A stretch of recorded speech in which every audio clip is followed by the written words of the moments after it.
So, welcome. We are back with another podcast. And just a reminder, our goal is to give our school community a closer look at the people, programs, and the priorities that are here at our schools. My name is Valerie Morris. I'm the Director of Communications, and I'm also a proud Tiger parent. My hope is to really help our community understand some of the thoughtful and often behind the scenes work that's happening in our schools. I'm going to welcome back Dr. Duncan. He is our Snyder Junior High School principal. And the last time we spoke was back in October, formally. I mean, I saw you today, but the Yes. last time we spoke formally was back in October. So, welcome. Thank you for having me back. Tell me, how are things going at the junior high right now? It's amazing. I've really found a home in Snyder and the junior high, and I cannot brag on these kids enough. Every time we have a meeting with parents or we have a meeting with anybody from the community, I always talk about how in all of my years as being a principal or an administrator, even a teacher, this has been the most well-behaved, well-mannered group. They are always so nice when I'm doing crosswalk duty. They're always the first ones to say good morning, have a great day, and that just adds so much to my bucket every day. So, let's talk a little bit about our students. Sometimes springtime, kids can get a little feisty, behaviors tend to increase. That's something that we have heard on surveys in the past Mhm. about the junior high and concerns with that. And I don't mean to go too heavy, but we're going to go ahead and just tackle it right now. Sure. Tell me about student behavior. What trends are you seeing from the beginning of year to now?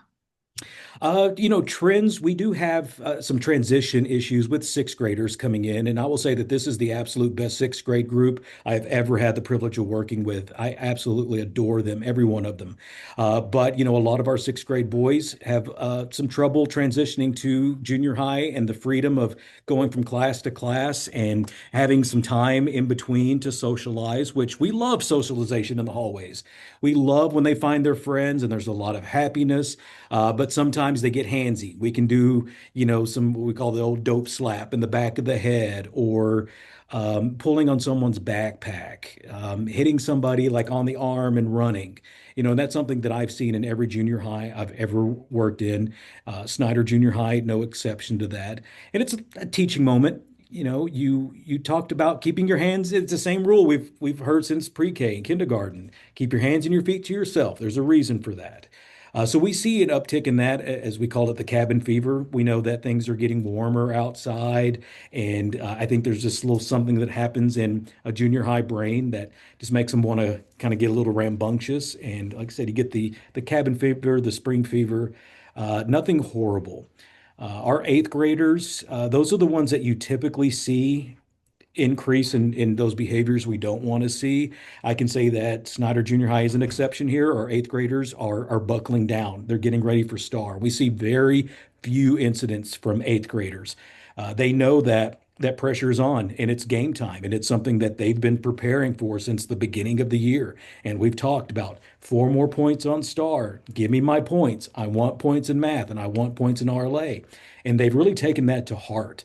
So instead of the eighth graders getting that junior high senioritis because they know high school is going to be next year, we're seeing the opposite here. And then seventh graders are just the coolest cats in the building. They're too old to be with sixth grade groups or too young to be with eighth grade groups, so they just kind of do their thing. And you see kind of a little bit of both in there. They've only got the two-star tests to take. They're still buckling down, but yeah, it's just very common to see it's a little bit more of the hallway, the transition misbehaviors. So, statistically, we're seeing referrals decrease substantially at the junior high. And Yes. we are seeing improvements in behaviors, but we're also seeing improvements in interventions. Can you tell me a little bit about some of the strategies that you're using at the junior high to incentivize students, but then also when misbehaviors do occur, how y'all are handling those with Todd and Tom? Absolutely. So the very first thing you have to do when it comes to any kind of school turnaround, when you are in an academic pickle, such as the junior high over the past few years, the first thing you do is change the culture. And culture has become kind of this buzzword, and nobody really knows what it means. But what it means is, what are the things that we are going to do every day What boundaries are we going to set for kids? What expectations are we going to set for kids? Are we going to uphold them as adults? And what are we going to do when we see a kid start to stray out of those highway lines of behaviors we want to see, academic success? And that's when I implemented a couple of systems here at the junior high that I implemented at another junior high previous to this that helps shape that culture. Culture is not always, wearing the bunny ears or dressing up like a Teletubby. It's about how we're going to be great role models for kids because I am a firm believer that the kids do want to please us. They want to make us happy. They want to do the right thing. They want to be excellent. They want to achieve. We've got to show them that path, and we also have to show them what it looks like. So, a couple of systems that we put in, Todd and Tom. And I'll start with Tom because that's the easiest one. That's the teacher observation machine. So we are firm believers that as leadership and teacher leaders, we're in classrooms quite a bit. Kids start to see that what they do, the work that they do in those classes, it matters and it's important. If it's enough for me to come in and give feedback on and participate in the lesson with the kids, ask questions that I'm confused about. I learned about onomatopoeia the other day. I learned a lot of things, whether that's choir, RLA, band, it doesn't matter. When kids start to see that it's important to me and it's important to the teachers and the people around them, they start to take it more seriously. So that's a cultural intervention that we do. That what we do here every day is important, and it's important for you to be in the classroom also as a student. The one thing that I hear from teachers all the time is this kid will not let me teach. So I built a system called Todd, and that is the team on discipline. It is not meant to be punitive. It is not meant to put kids in school suspension. What it is meant to do is remove a student from class that is interfering with that communication that the teacher has with the students in delivering the lesson. A lot of times, this can be a behavioral issue. It could be a medication issue. It could just be having a bad day. And believe it or not, 12-year-olds are allowed to have bad days. So what we do is a leadership team is we remove them from that classroom and we put them in a place called the reflection room. And 99.9% of the time, you will see the kid de-escalate and you'll see them start to look at the decisions that they made. But we also give them a voice in that. What happened? Was it a friend that was getting you all riled up? Were you frustrated because you didn't know how to ask for help? We start getting to the root of that misbehavior. And that is something that we see a lot in junior high when kids do not feel confident in what they are doing or being asked to do. They will sometimes divert to elopement and work avoidance. And sometimes they know that the quickest way to do that is to act out. But we also have to protect the other 20 kids in that classroom. And it also sends a message. Again, what we do in this classroom, I call it sacred time. 52 minutes every period, it's sacred time. We don't mess with it. We don't get in the way of it. We learn this is your way to express yourself and gain that academic excellence. So teacher has an issue with a kid that just gets in the way of that communication. They call for Todd. An administrator goes, removes the kid. There is no conversation. There's no arguing. We don't ask the teacher, "Hey, did you remember your why?" Or we don't ask the teacher, "Did you try to give him a break?" There's no conversation. We remove the kid immediately, and then we take over to allow that teacher to teach. And it's that one little thing that I think we see it here at Snyder Junior High, the same way I saw it at my previous campus. You see morale, culture, you see the teacher retention start to go up because they feel supported. And again, we see that on the surveys every 6 weeks so far. We have definitely seen that. And junior high consistently ranks the highest as far as the scoring that we do. And families, just so you know, we do a reflection survey at the conclusion of each 6 weeks with our staff to find out how did this 6 weeks go? What's going well? What could be done better? And then anything that we can change or adjust or fine tune, we do that immediately on the spot. And I will say, Dr. Gore she and I are on the same wavelength a lot of the times. She's a very proactive person. She loves her people. She wants to protect the teachers. She wants a 100% retention. Those are the things that she knows that it's a great environment. It's a great district. And when you feel pride in your district, you want to work for that district. And I share that same sentiment. And with the surveys, they're truly anonymous. Even as a principal, I do not get any names. All I get are trends and comments of what's working, what's not working. And that's something we take to heart because we want everything working perfectly. And that's hard to strive for in a junior high and in today's climate with education, but it's something that we do strive for. We want every teacher to feel like this is their home away from home, because when they feel that way, they start to treat the kids that way. And it becomes a very positive experience to come to junior high. I've had probably more conversations with parents in the last week than I've ever had. Again, with the eighth graders that are feeling that pressure with the four-star test coming up, and it's going to be a gauntlet. And parents are like, we're enjoying the year. You're making it fun. The hallways are great. My kid's having a great time. And now we're facing academic stress, which is a great place to be. It is a great place to be instead of, I don't know if my kid is safe there. Now it's, I really want to be masters on my eighth grade social studies. How do I get there? So that's the stressors. But you just put the energy and the focus in the right place, kids, staff, administrators, they'll all follow it. Well, and that's a great segue into instruction support. We've got the STAAR test coming up. The first one's April 8th. Am I right? Yes, yes.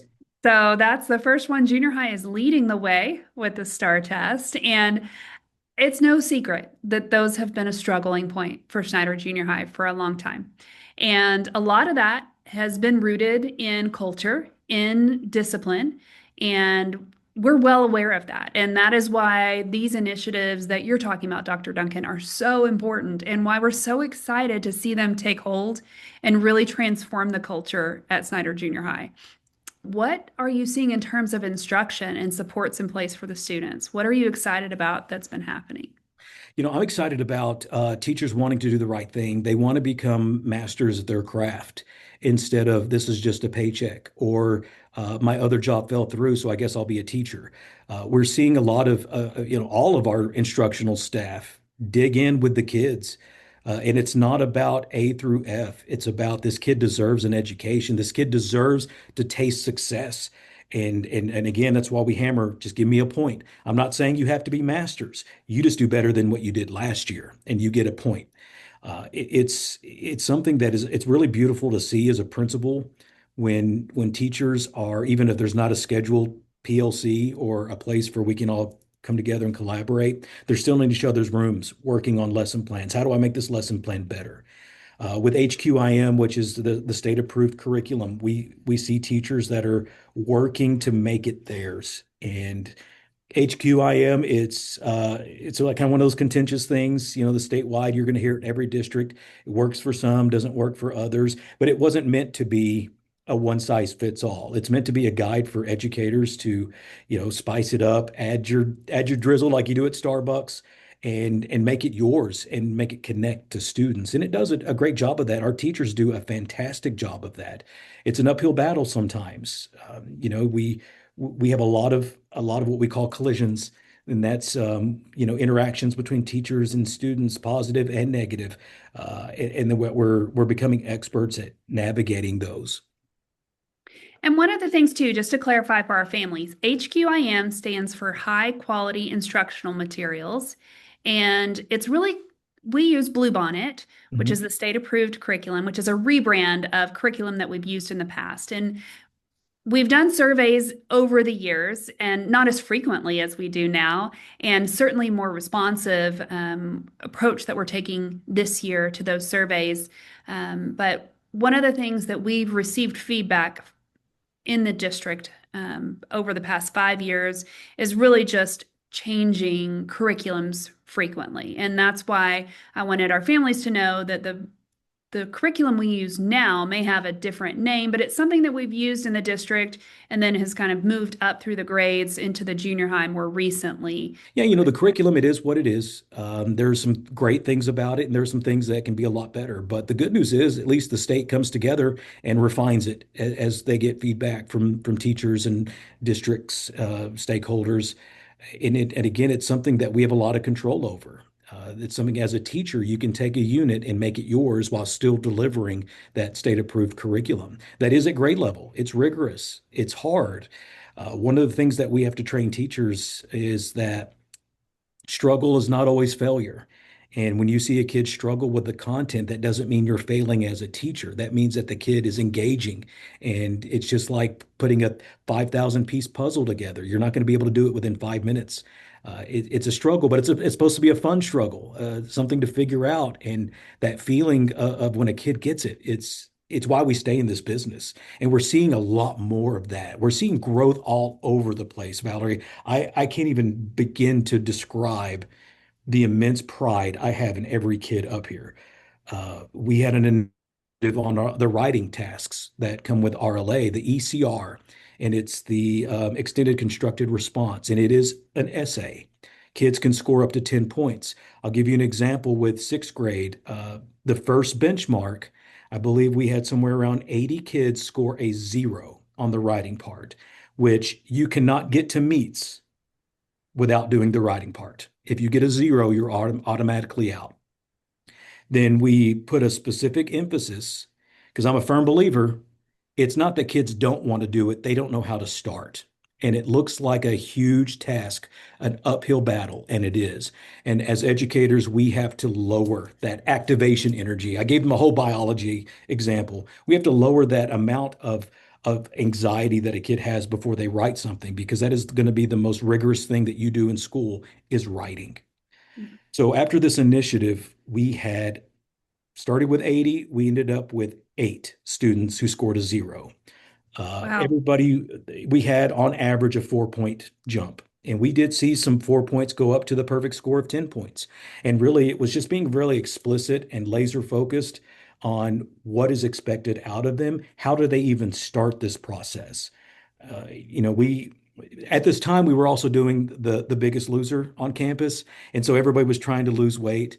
And I made the analogy that when it looks like you need to lose 20 pounds, it looks like it is an uphill battle that you're never going to get to. It's a lot of work, and you go, never mind, I don't need the 20 bucks that badly. But once you get going and you know where to start, you start with your workout routine, you start with your diet, then all of a sudden those little wins start to add up, and before you know it, you're there. And it's really, again, just showing kids a way to how to do it, how they can be successful. And that's the only way to explain it. Our kids said, let's do it, and they did it. I know my mother's a retired educator, and when I was younger and, had my first kid and was really naive, I thought, oh, these standardized tests, they're terrible. They're so high pressure. They make it so stressful. And she said, Valerie, they're so important because when you're in the real world and just like, going through college or taking tests that you have to take in order to get a certification, they're high pressure. And there's high pressure situations I've dealt with as a mother, even. And it's important to know how to assess the situation, understand what the objective is, and then how to overcome it. And then that feeling, once you get through it, is always relief, or sometimes it's defeat, but you also have to know how to bounce back too. So these are important life lessons that our kids are learning. Tell me a little bit about how you have a unique approach of helping children and our junior high students navigate that. Sure. The first thing you have to do is remove the fear and the threat. When a 12 or 13-year-old feels threatened that they're going to be left behind or held back, you're never going to make it to high school if you don't pass all these tests. Kids will shut down on you, and they'll hold all of that internally. And that looks like withdrawal. It looks like elopement, work avoidance, because again, they see a task that they don't think that they can be successful at because it's very black and white. Either you pass or you don't. Either you go to ninth grade or sixth grade or you don't. So the very first thing we got to do is take the fear out of that. When I meet with kids, and I meet with them one-on-one, I've got groups. We've got groups based on who's giving points, who's not giving points. And then we show them how they get points. And so when kids see that our rallying cry, 4 more points, if every kid scored 4 more points on their STAAR, then we're in a radically different place accountability wise. So when you tell a kid, here's how you get 4 more points, Every multiple choice question is worth 1 point. Can you find four more better? If you have a four on your ECR, can you cite two more pieces of evidence and get an eight or a 10? Well, there's your 4 points. You know, the questions where you have to drag and drop or you have to fill in the number, those are worth 2 points. Can you find two of those questions that you can nail? And I will say that the state gives very good guidance of what's going to be on that star. We'll never know for sure, but they tell you explicitly what's free game for star and about how many questions of that we're going to put on the thing. And that's something we start with teachers. Demystify the process. You have all these months to get to STAR. Make kids feel confident, make them feel comfortable, make them feel like this is going to be an easy walk in the park. Do not tell them that they're going to fail, they're going to fail, they're going to fail, because that's a self-fulfilling prophecy. And you get a kid to that point, they're going to stop trying for you because in their head, whether they try or don't, you've already put in my head that I'm going to fail. So it's keeping kids motivated. It's showing them the easy wins on STAR. It's saying we're all on the same team. I had a conversation with a parent recently that she's feeling like her kid is struggling and stressing and withdrawing. Talking to this student, I said, it's a lot of pressure, isn't it? And he goes, yeah. I said, you know what? You just do your best and I'll take care of the rest. I don't care what you get. I'm not going to go and throw you back in eighth grade and make a whole scene out of it. I just want you to do your best and I'll take care of the rest. And you get to see the weight come off his shoulders. And it's going to be okay. It's going to be okay. And I know our teachers feel that too, very high risk. I feel it. I know that there's a lot riding on what we do this year. But one thing is for sure is that we're leaving it out on the field. Like we're not leaving anything. Nobody is coasting into STAR. It's the reality of it being high pressure and high risk is still on a lot of people's minds. But at the end of the day, I'm confident. I know that kids in this building are growing, and I know that they're filling in gaps that have been coming to them for years and years and years. And I know that we're doing that work, and that's good enough. And that's something that makes me so proud as an employee of this district, as one of the voices behind this district, and really as a parent. Um, our kids and our families hear some of the narratives that are out there in the community. Mhm. And I just want to ask the community to stop. Listen to what's happening here. This is exciting. This is transformational. And what's really happening is our kids are being empowered. They're being, they have teachers that are positive and behind them and spending hours preparing lessons that really are tailored to their needs. The amount of attention and care that you all are giving to each student is something like I've never seen before. And so I want our community to hear this. It is time to get behind Snyder Junior High. There are Absolutely. great things happening at this school. The culture is changing.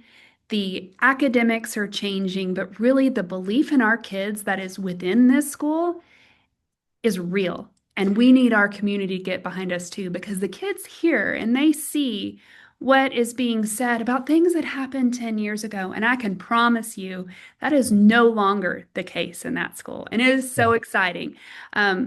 One of the things too, before I get emotional about it, is I want to talk about Starnable because this was Yes. another outreach opportunity that was available for families. I got to go. I learned some things I did not know about kids can flag things in the test that they are unsure of, and it will tell them at the end of the test if they forget to go back. How cool is that?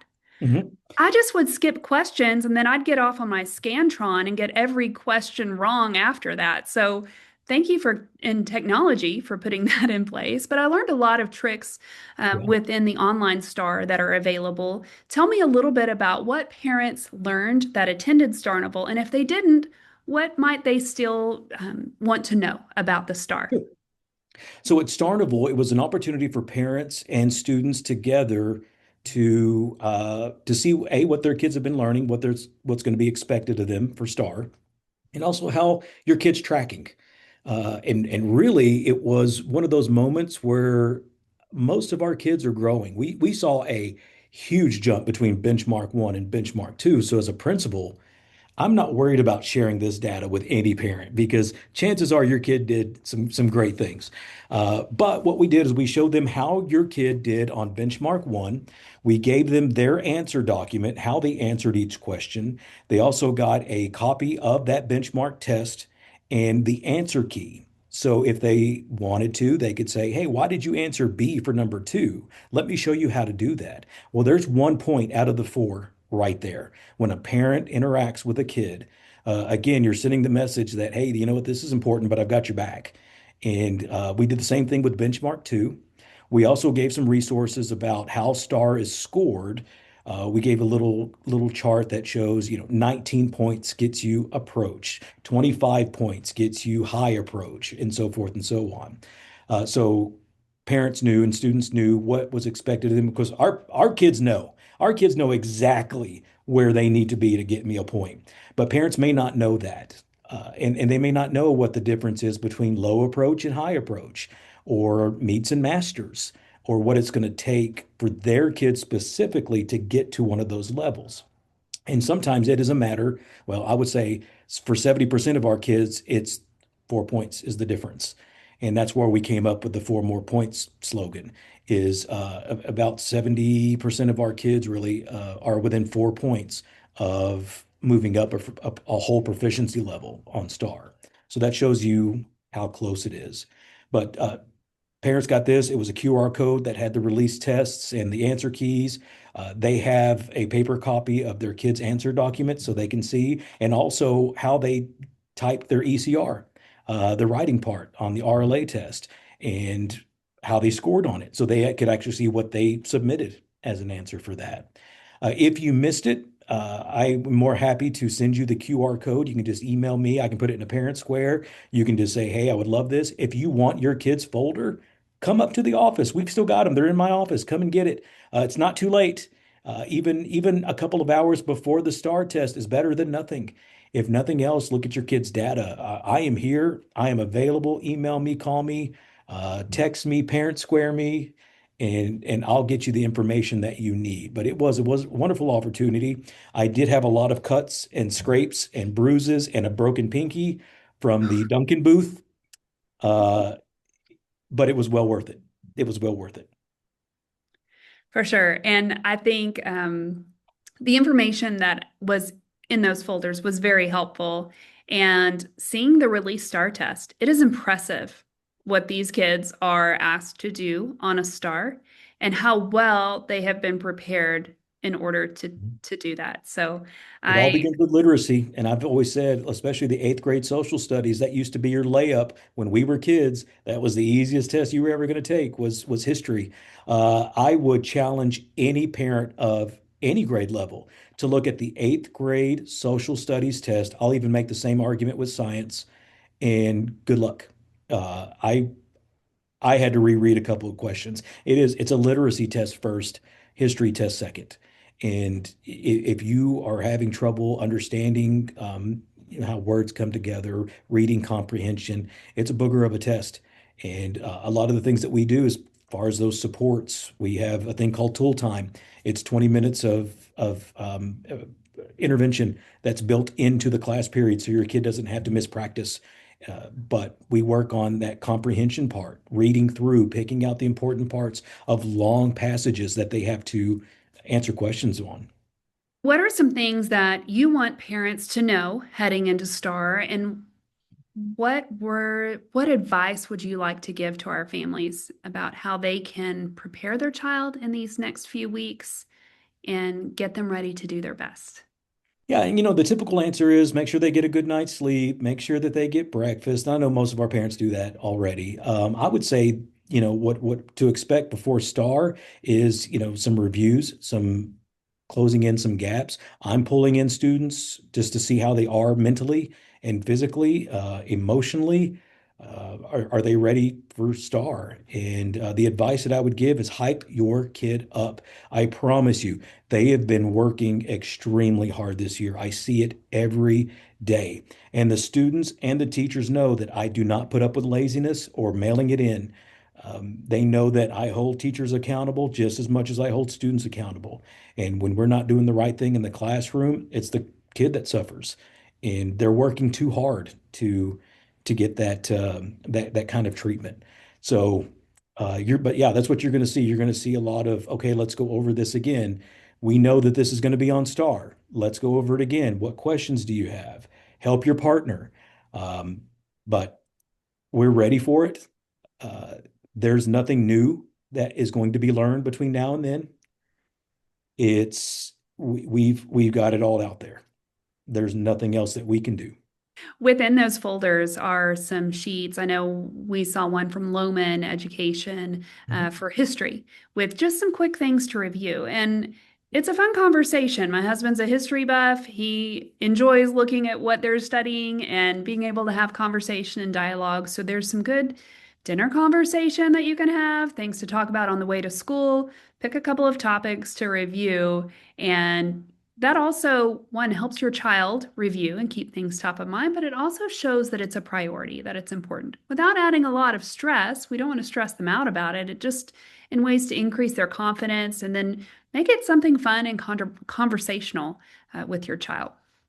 Absolutely. Uh, it's a beautiful thing to see, Valerie. It really is. And it's why I continue to do this. It's why I love Snyder so much. I feel like we're all on the same page, that we're all striving for a better place, a better campus, a better environment for our kids, not for anybody's raises or accountability scores, or it's truly about the kids. And I've missed being a part of a system like that. So I just love it. And I love to see what I do every day. It's just something that it's magical. It really is magical what's happening up here at this junior high. It really is. We're so glad to have you. And I know that our teachers in our community are as well. We were in a meeting today, and Dr. Duncan accidentally came to the wrong space wearing some bunny ears. So if y'all had fun on campus today with Yeah, I Easter approaching. was at crosswalk. I'm gonna go do pickup in a minute. I got to put the ears back on. Our staff is participating in a an egg hunt. There's a golden egg somewhere on this campus that teachers are struggling to find, and there's hints that are coming out on our email. And I love a good puzzle, but I don't know if anybody's found it yet. I don't know what's in the golden egg. I was not a part of it because they know that I'll tell teachers where it is. And I think we've recruited some students, some of our leadership students to go help, which I think is cheating. But yeah, we're getting ready for a 4 day break before we get into STAAR, and it's always good. Again, even though everybody's feeling the pressure, sometimes you got to put on some bunny ears and smile and let God have it. Absolutely. Is there anything else that you want to tell our community and our families, not just about STAR, not about Easter weekend and the break Mhm. or egg hunts, but anything else that you want to tell them about the junior high that you feel like we need to know? Yeah, absolutely. I think you kind of nailed it. Don't let the past dictate how you feel about us today. Come in, visit with me. Again, I'm always available. You can always call Parent Square, call up the office, make an appointment to come see me. I can usually get you in really, really quickly unless I have something that I just can't move. Parents and students always come first for me. If a parent has a concern, I make sure that I can address that quickly because I can't fix it if I don't know about it, or if it's just a question about what we do academically, what your kid is learning. It can be anything. Junior high is a charcuterie board of different issues and variables and things that happen at this age. I'm here to help you navigate it. I love your kids. Your kids are having a great time at the junior high. They're learning. They're having fun. I'm obviously the biggest idiot in the hallway. So they love going through the hallways and not knowing what they're going to see next from me. But again, it's there's a lot of happiness, a lot of joy, and like I said, even though we're buckling down ready for STAR, sometimes you just got to take a little bit of an emotional mental break and have a little fun. Absolutely. Well, I thank you for taking the time. I know this is a busy time of year and a busy day, but thank you so much for joining me to talk about what's happening in the junior high, what parents can expect in the next few weeks, and what we're looking forward to as far as the transformational change that's truly happening at Snyder Junior High. Families, as we continue, our goal is to keep these conversations open and accessible and ongoing. And we want to share how decisions are made, the why behind those decisions, and really how you, as families, play a role in shaping the future of Snyder ISD. So, if there are any topics that you want us to explore in future episodes, I encourage you to reach out. You can email questions at snyderisd.net, and I will be glad to incorporate those into future podcasts. One that I know we have upcoming is safety and security. That will be coming up in the next couple of weeks. But if you have any suggestions at all, please reach out. Thank you so much for joining us.